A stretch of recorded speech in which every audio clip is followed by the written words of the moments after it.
Picture an ad. It stops you dead in your tracks. It's beautiful. It cleans up at cans. And it sells nothing. You've seen that ad. Some of you may have made that ad. Here's what keeps happening. Advertising gets scored by the boardroom brain, a room of peers who are paid to have opinions. And the boardroom brain can only judge one thing.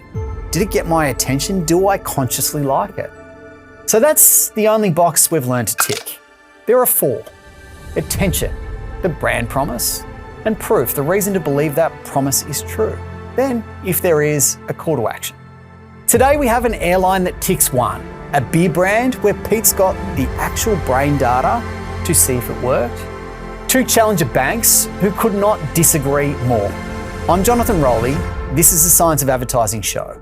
4 boxes, let's see who ticks them right now. 2 guests today, Pynta from Neuro Insights. He measures what advertising actually does inside your head, second by second. Memory encoding, emotional intensity, where the attention really went. And Willis, co-founder and CEO of Kill Boring Dead. Social first shop out of Melbourne, pushing the boundaries with how brands go to market. Which matters because the first ad we're pulling apart today is Cathay Pacific. It's Marcus's very own work.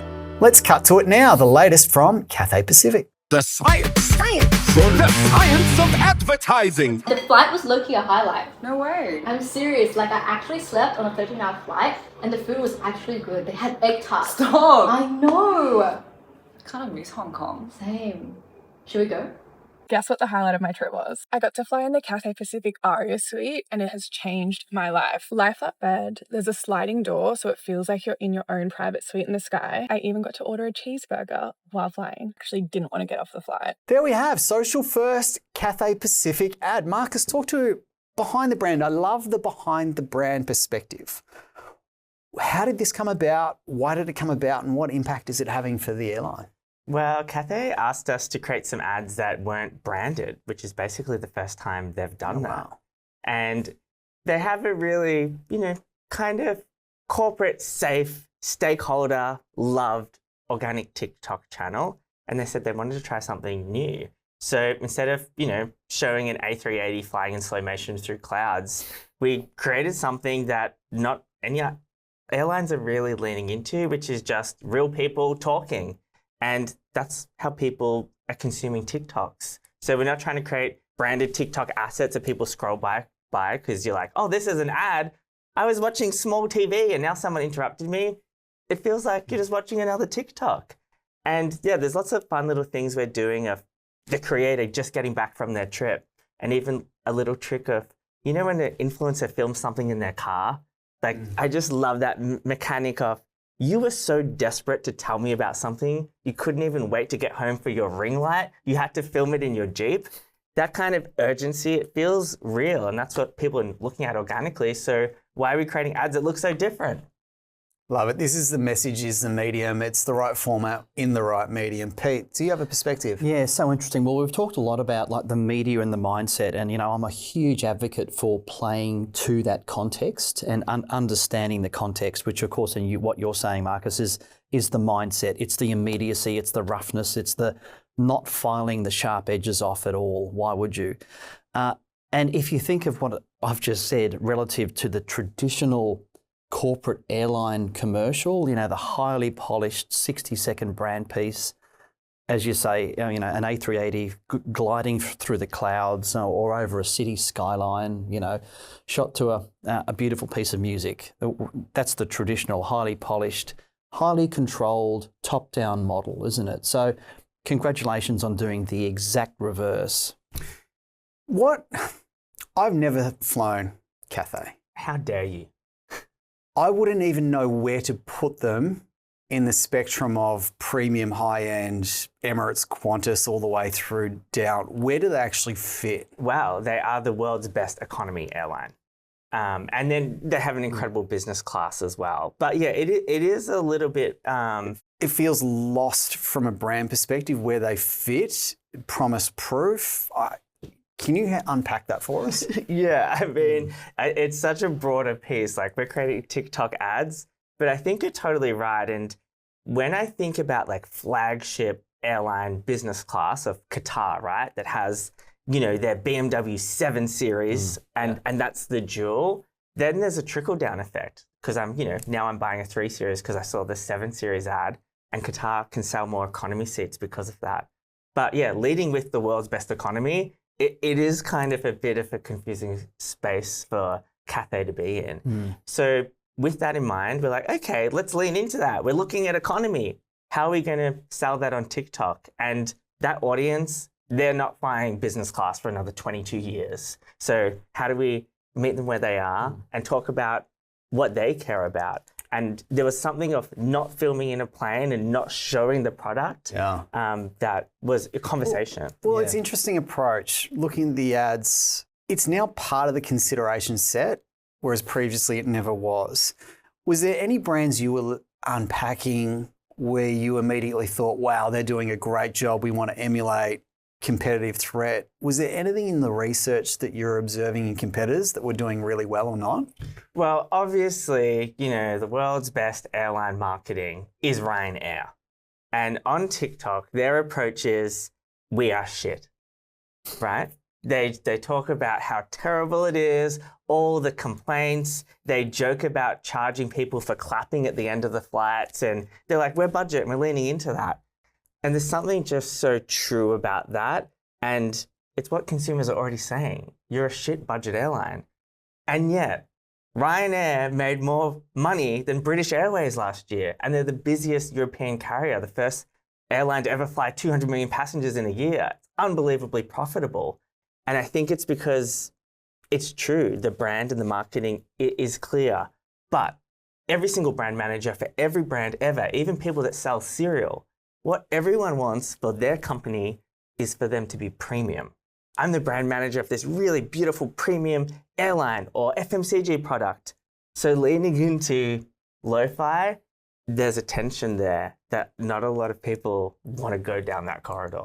So interesting. There's a framework we have, which are the 3 points of advantage for any brand to own in consumers' minds. This one really leans into operational efficiency, which is usually your mass distribution or low-cost offering. Ryanair hijack headlines all the time. I know the CEO has recently been at war with Musk because they're looking at getting internet within their vehicles, but the drag from having the aerial was a 1% deficiency, or it was increased drag, which was going to cost them like 120 million or billion or whatever. It was a big number. One less grape. It was, but he's also incredible at the positioning they own. We are low cost and we own it and we're not afraid of it. A piece he went to market with was going to remove one toilet and have standing room only in an airline. I swear that man was only doing it as a joke, but it grabbed headlines. $1 for standing rooms to fly to an... You're anchoring to low cost and grabbing headlines everywhere, understanding your position. So that was why I was curious around Cathay. Where are they positioning and what do you want to own? And the middle feels dangerous. Premium, I own. Low cost, I can own. If I'm in the middle, that feels sea of sameness. I totally agree in principle. It's so true. And when I get my Cathay Pacific RFP brand positioning tender in my inbox, I'm going to be excited. But for now, you're right. It is definitely not on the extreme. So from a marketing level, you need to then carve out a super specific niche. Okay, cool. Like, what is that one target we're going to go for? People that are shopping for the best economy, for example. Love it. And it feels like the right playbook, right medium, right message. It's mid to long-term growth with some short-term upside. So amazing piece of work. Love the direction. Huge congrats, Marcus. Well, it was on my bingo card this year to work with an airline, a car manufacturer, and a university. And I have a car manufacturer to go. So brilliant. Lovely work. Pete, let's go to brain science and memory encoding. There's an ad for Heineken that you were working with and you've unpacked. Yes. I want to go through the time sequence second by second to see what is actually happening using EEG, helmet on someone's head, understanding what's firing where. Can you talk us through this asset? Yeah, look, it's an interesting one, and to me, this is the let's call it the sort of tension, if you like, between strategy and execution. Now, if you had the McKinsey guys come into Heineken and ask them what's more important, strategy or execution, a McKinsey guy would say, "Oh, it's all 90% strategy. That's where you need to spend your money and your time, and execution takes care of itself." This is a great example of a globally renowned advertiser, Heineken. Like, you know, talk about the resource they've got, the knowledge, the experience, the playbook they must have in terms of great marketing effectiveness. So, full credit to their power and resource upstream, if you like, strategically. But I would argue that both are just as important as another, because execution can actually undo all that beautiful work and that expensive work upstream. And this is a great example of where execution is just as important. If you don't convert right at the end in an ad or in the way you communicate, and if you ignore or if you're not aware of some of the things that can be your undoing, a great brand, and for all their strategy and planning and Formula One investment and association, can be brought undone by a few things that you may not ever be aware of subconsciously. And this is a great example of that. Beautiful. Let's cut to it now. Let's have a look at the Heineken asset. Heaven. I'm in heaven. They actually made a good start. Tension rises on the track. I can hardly Right now they are all there. They are all very close. Up such a tight space for a pass. But he makes it. Yes. Yes. When we're together, down Max Verstappen wins. The crowd is going crazy. cheek to cheek.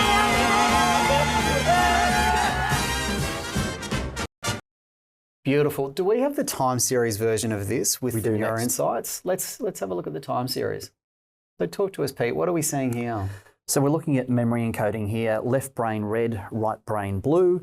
We're looking at a scale of 0 to 1. You want to be at around about 0.7 in terms of the strength of its commitment to memory. So this is memory encoding, what's going in. There's a peak right there. And both lines are important. And of course, the moments in an ad that are most important are branding. There's the classic final branding scene there. As you can see, that's a typical ad in terms of the highs and lows. There's nothing ever stays high for more than a split second, which is why I'm so big on moments in time. But if we just pull back out of that for a moment, there's a lot going on in that ad. That ad is a real roller coaster. Now, fortunately, again, rule number one, how do we get branding away? Now, fortunately for a beer, as opposed to, or maybe not opposed to an airline, you can have a well-branded aeroplane. But as opposed to, say, superannuation, which I know we've discussed earlier, a service that's harder to physically brand. Yeah. So a beer brand's got a huge advantage in just that. You can have celebratory moments where there's a bottle of Heineken. They've tried very hard to increase their association with Formula One, and B, brand wherever they can through that ad. So that's the macro playbook. But here's the point.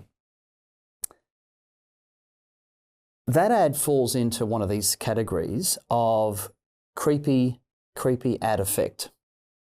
And if I just step back out of the beer category, think of how many ads or creatives actually show people using a device. A phone, for example, or an app on a phone. Like banks do it, fast food does it. It's so common, it's not funny. That's what I'm talking about. It's the creepy ad effect. The subconscious response to an ad that kind of creeps behind you and shows a consumer using a mobile phone to do anything they want to do. Now, Would you prefer a newspaper? well, no, not necessarily, although that would be far more obvious because it just would, but actually it would probably be the same effect, to be honest. So, if you were peering over someone's shoulder, what we don't realise happens is that the audience actually retreats out of that, and of course a memory falls. Now, you probably say to me, well, big deal, why is that important? Well, those scenes that use the mobile phone streaming the Formula One are highly brandable scenes, and you'll see how Heineken have used those scenes to brand very, very strongly Heineken and also communicate their association with Formula One. And yet they don't work. The consumer backs right out of it. And that's the creepy ad effect. So what I love about what you do is it measures the subconscious, and it genuinely measures the subconscious. It's not survey, it's not using the conscious mind for insight, which there's a lot of other platforms that claim to be neuro do. Yours is genuinely measuring brain activity. That's right. I'd love to go to a couple of slides and look at the creepy ad effect, which is mobile in someone's hand over someone's shoulder. It's the perspectives that people or creative directors love, but they don't understand the impact that has on subconscious behaviour. You're right, JR. That's exactly what we're talking about here. The first reveal of the guy streaming Formula One with Heineken plastered all the way through. That's it's a beautifully branded scene, and it builds their association with Formula One. If you were a creative, you'd think absolutely 10 out of 10 for that. We're branding early, we're getting in early, we're colouring the whole sequence with Heineken. What could go wrong? Well, this is where the ad goes horribly wrong. The creepy ad effect, we're peering over someone's shoulder to what you could argue, like you and your phone and what you do on your phone is, at times a highly personal activity. I love that shot. It's not. I'm like, what are they looking at? I love looking at people's phones on the tram. Well, you shouldn't be. You shouldn't be, Marcus, because and this. I think this is fundamental human psychology playing out before our very eyes, and you don't know that it's going on. Now, if you think about fortunately, as I was saying earlier, like you've got a beer brand, and you can use the physical product, and of course it brands very well at the end, but there's no guarantee that using that device earlier, and in fact there's a guarantee it will not work to build that association and branding. You've run this for thousands of different ads. Is this a consistent theme you see with the creepy ad effect when you're peering over someone's shoulder, mobile device in hand, or is this an anomaly? It's scarily common. Now, there are factors which make it worse to a degree or slightly better, but it's a very, very common thing. And the point that we're making here is that it's a subconscious response that you simply cannot ask a consumer about. There's no way that if I ask you guys, have a look at this ad, actually you'd probably say, as you said earlier, Marcus, I love that scene. It's a really creatively integrated scene between streaming F1 and Heineken plastered all over it. Like, great, ticks all the boxes. It makes sense. It tells me it's a Heineken ad right from the start. How could I go wrong? Well, that's where the ad takes a real departure. And the point is, it's very obvious in the Heineken ad. The bigger question is, and the bigger point is, how many commercials use that same effect? Anyone who wants to sell an app uses that effect. It's the scary peering over your shoulder moment. You've got to be so careful. So we've got one scene there. Is there any other stills or moments that we can review? There's a second scene, which is also a few seconds into the ad, about 10 to 12 seconds, where the kid is streaming F1 as well with all his mates. It's so exactly that there. So and now we're looking at engagement and emotional intensity. It's playing out at all levels. So it's not just memory, you're looking at engagement and emotional intensity. Is there any other freeze frames here, Pete, that we can line up? They're the main two. They're the main two because they're the streaming scenes that happen earlier in the ad. Of course, where the ad does very, very well is the final branding scene. The point is, if you didn't have a strong final branding scene like that, that ad would fall into the category of great ad, but who's it for? It's probably a beer, and I don't know who the beer is. And so many ads do that, which is the number one killer of ad effectiveness, because what you're looking at there is memory encoding. An ad must have high levels of memory, at minimum the point of branding, and then you work back to messaging and associations you want to build and everything else that goes into great communication. So a very, very dangerous executional part, which is why I said, for all of the strategy and the planning and the money that's gone into their association in Formula One, To think that a humble little scene peering over your shoulder at a mobile could undo that investment is horrifying to me. It's an amazing insight because I would never have picked that up. And I wonder if the camera angle changes and it looks like it's first person, as in you're using it. Yep. I wonder if we could test that again. Yes, and see what happens. and that would change. That would change the context of that moment significantly, as well. And there's many things that we advise our clients to do that can still use an app, because that's part of the brief. Like, I've got to communicate the fact that this app for my bank helps you save and helps you get to where you want to go quicker and smarter. So, but there are other ways to ensure that doesn't happen and doesn't kill your ad. But if you left it to that moment, peering over your shoulder, there are techniques that you can use to back out of the danger. Well, I'd have to charge you a lot of money to tell you what they are, which I'm happy to do if I. You're pretty good at that. So that's the creepy ad effect of observing a phone over someone's shoulder or similar, which is quite well leveraged in market. There's a lot of ads that extensively use this. used. Yeah. What an insight. Thank you, Pete, to understand the negative impact that has on memory encoding and engagement in terms of emotional withdrawal as well. Brilliant, Pete. Thank you. The science. The science of advertising. Now, two Australian banks. Neither of them are the big four. Both fighting for share in the most low interest, low attention, undifferentiated category in the country. One of them decided the answer was to be less bank. The other one decided the answer was a fairy tale. Two opposite theories of the same problem. And I think the result tells something quite uncomfortable about our industry. So, attention, promise, proof, call to action. Let's run both of them through it because I think it settles the argument completely. Let's cut to it now. When you spend only 0.02% of your time doing bank things, you can spend 20.8% of your time on cheese, 10.6% on slapping things, 8% on expressing yourself, 24% on Debbie, who keeps talking over you in the chat group, and 8% on volunteering, because you feel guilty about what you want to do to Debbie. We all want a fairy tale ending. It's true. But saving for a deposit is like walking through glue. Great Southern Bank puts dreams into action with tools like the Vault and the Boost to get traction. You might be single or with a growing clan. Everyone's different. You just need a plan. The best dreams are filled with hope and with laughter. Great Southern Bank. Happily clever after. Pete, we've gone through the creepy ad effect. We've just reviewed that with Heineken.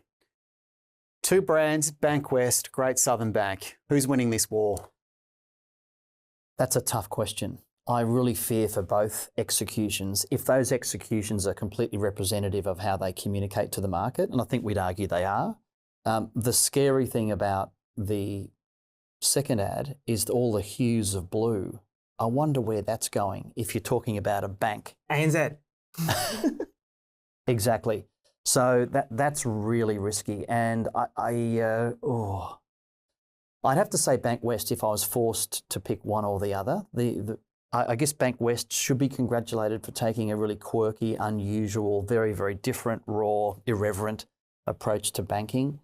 Again, there are executional things that we can talk to there as well. I'm not sure if you want to sort of drag that mobile phone scene again. So what's that, Pete? Well, it's exactly the same thing. And in fact, I thought it was amazing that we were talking about banks on the one hand, and yet there's an executional moment right at the very, very start where they say, thinking about banks.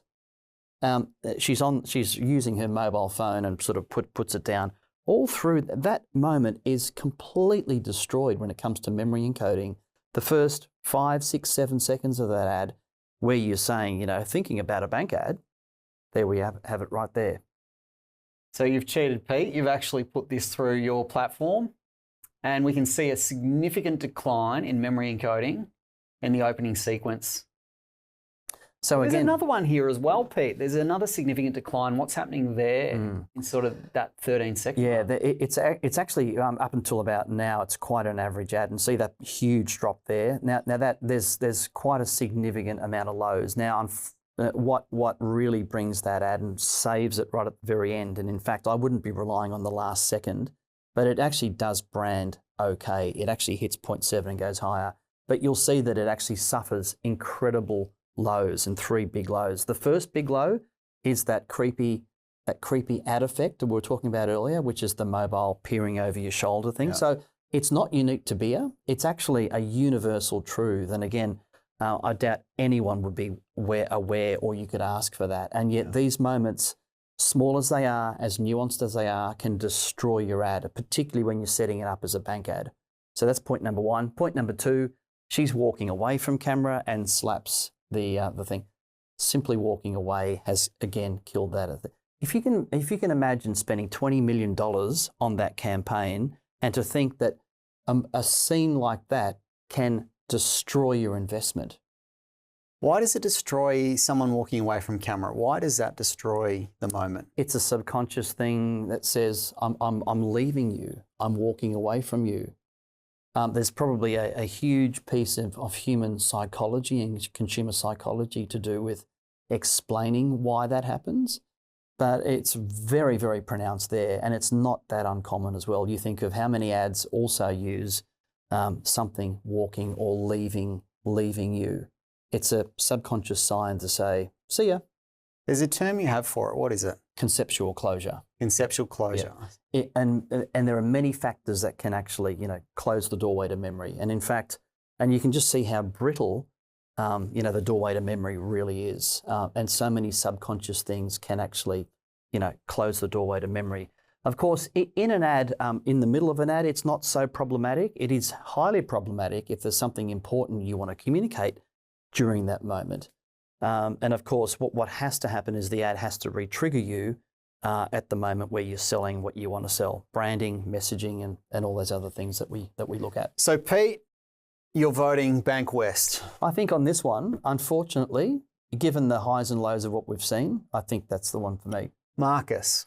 Well, I think Just Enough Bank is the greatest bank positioning at the moment because really it's so unrealistic. Like the second ad of this bank helping me save for a home, I'm like, by what? Not charging me $10 a month? I'm saving for the home. I'm doing the work here. And I feel like that kind of white family with the dog at the beginning is just, I was kind of looking at TikTok halfway through the second ad and zoned out. Yeah. But the first one, I actually think the whole thing is brilliant. But one thing that we don't really think about is the positioning. And the positioning is so good for me of Just Enough Bank that I think that is a memory structure in itself. Yeah. And every time I see another ad that's promising me to like fix my life when I change banks, I'm thinking, you're just a freaking bank. You're not going to change my life that much. So for me, Bankwest wins, maybe not just from that execution, but just from that overall positioning. It just feels so true. Yeah. It's more distinctive. There's no question about it. And you're right, the second ad is very much a fairy tale promise, which I think it's wearing so thin now, isn't it? Really thin. You made $1.3 billion and you're helping me save for a house? Like, I don't know, I'm just not buying that. Yeah. I think you both are suffering from boardroom brain. Really? We're too rational. You are so rational right now. We should be more emotional and sort of step back a little. Yeah? No one has ever said that about me. Okay, so what's your take? Just Enough Bank. What does that mean? For me, it plays into the context of this whole over-promised industry of you're helping me save, you're doing these things. No, you're not. I don't think banks really do that much for us. And it's kind of like my Wi-Fi. When it's not working, I think about it, but I don't ever really want to be involved. That's your business. I'm focusing on my life. You're facilitating me, make sure my credit card works, and I don't want to ever think about you Very again. conscious, very rational thought. I don't think about banks at all. I think about what banks can do for me and can they do it better for me than anyone else. There's promise proof that it's embedded with Great Southern Bank. They have 2 products in there, the Vault, as in one. What is that? I'm curious. Is that going to help me get to my destination faster? Just Enough Bank. That is grabbing attention, getting headlines, doesn't mean anything to me to the destination. If I'm working with a bank, there are products that I want. Are you helping me make more money? Are you helping me pay off my home loan faster? Are you giving me great rates and fees on credit cards? The bank halo sits across it. but I'm after this. Am I looking at a home loan? Just enough bank, or you've got a product called the Vault that's going to help me pay off my home loan faster or get me there. This is your promise proof. We worked with Athena. Their promise was, we help you pay off your home loans faster. They had a product called Accelerates, which was a market first that allowed you to do that. It wasn't overly innovative, but they owned it. Both of those accelerated growth, and it was different to your traditional playbook. Promise proof is incredibly important when it comes to these boring industries. Nursery rhymes. You're looking at fluency when it comes to nursery rhymes and things that link. There's two things that are happening. It's a cluster of a communication, which is easy to recall. And there's research, I think it was 1999 or it might have been 2000 that came out, that heavily suggested that when you have nursery rhymes or words that link, it is more believable than just statements or words on their own. So it's actually more believable and it's easy to recall, phenomenal for memory. You think of Alzheimer's patients. Alzheimer's patients can't even remember their names of their children, but they can remember a nursery rhyme from when they were 4 years old. Or maybe a jingle. Yeah. Or a jingle. And they're related themes, yeah. There's actually, we've looked at ads that have poetry in them, and it's amazing how, you know, a poem has a rhythm about it as well. And it's amazing how memory will flow to the rhythm of the architecture of a stanza. Why, Pete? I think because we're just so hardwired to storytelling, and it's the mechanism of I hear it, I comprehend it, and it's augmented by obviously poetry is far more than just words. It's the connection and the link and the net effect. It's the Gestalt theory, if you like. It all walks in together far more successfully than any one of those elements.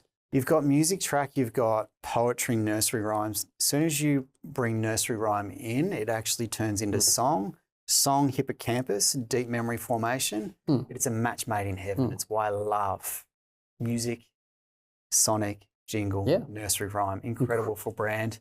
And music is emotion. And music, you're listening to a horror or you're watching a horror show, turn the music off. It becomes really unscary. It's a comedy. It's a comedy act, yeah. Music builds, creates emotion. Yeah. What I'm loving at the moment is, especially with this AI technology that's emerging with songs and jingles, is a huge resurgence in silly songs on social media. So I'm all about jingles. So great to hear that, nursery rhymes and poetry are actually more memorable. Good. Let's change gears. The science of advertising. If you talk advertising, if you talk the GOAT files, the greatest of all time, this is up there. This is Old Spice. Let's look at some work from 2010. Old Spice. Hello, ladies. Look at your man. Now back to me. Now back at your man. Now back to me. Sadly, he isn't me. But if he stopped using lady-scented body wash and switched to Old Spice, he could smell like he's me. Look down. Back up. Where are you? You're on a boat with the man your man could smell like. What's in your hand? Back at me. I have it. It's an oyster with 2 tickets to that thing you love. Look again. The tickets are now diamonds. Anything is possible when your man smells like Old Spice and not a lady. I'm on a horse. Absolutely brilliant. Marcus.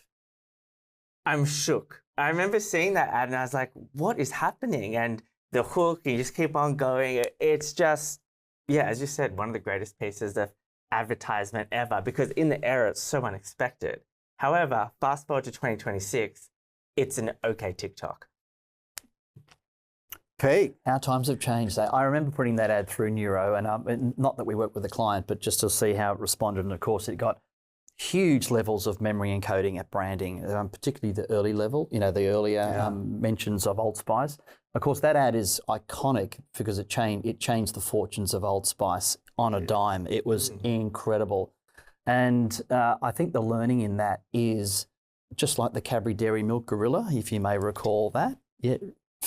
On the drums to Phil Collins, really quirky, really indirect. The the marketing director was threatened with his job. If you run that, you will get the sack. You know, like, but it turned the category around. Yeah. So those indirect, quirky, you know, just off the beaten track ads really cut through. So clever, and the bravery and the conviction to pull that off is to be highly commended.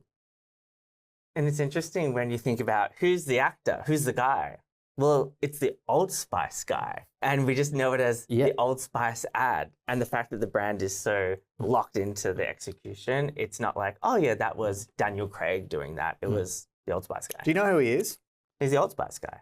He's a famous athlete, NRL. Well, I think he's a model. Is that correct? He was a model and an NFL athlete.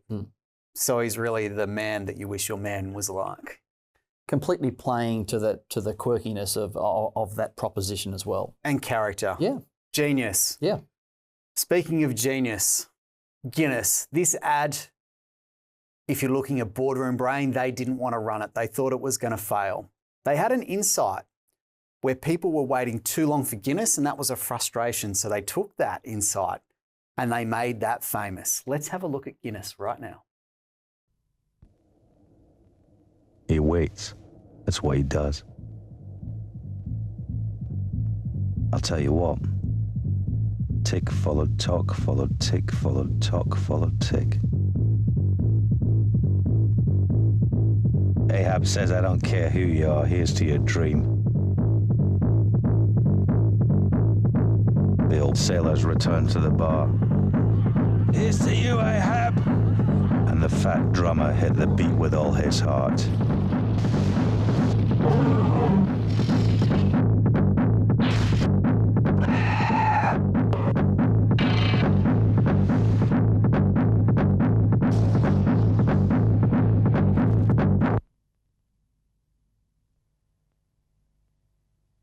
Here's to waiting.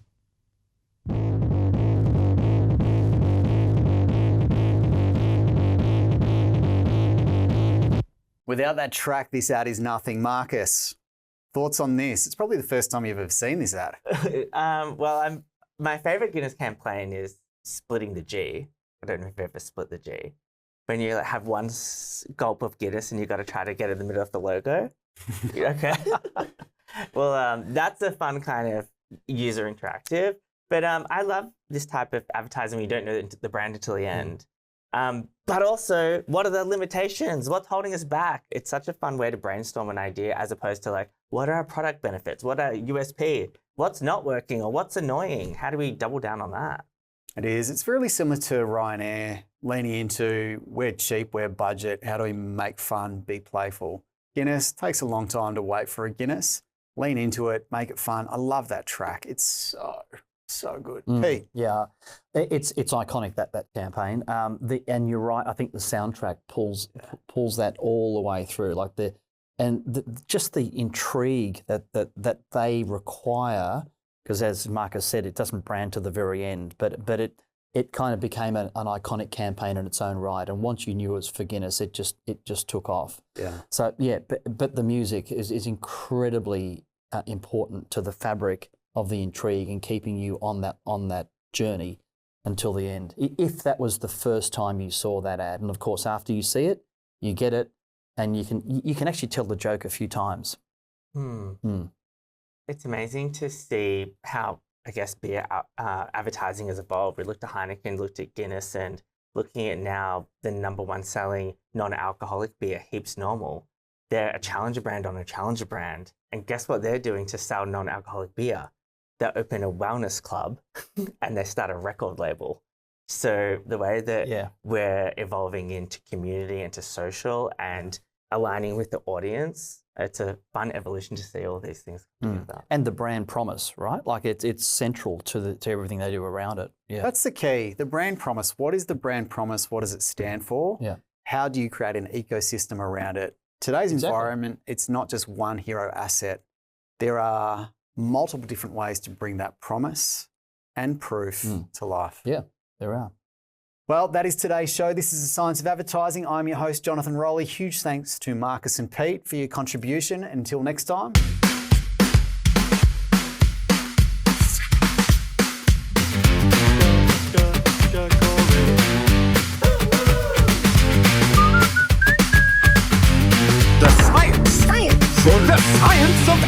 advertising.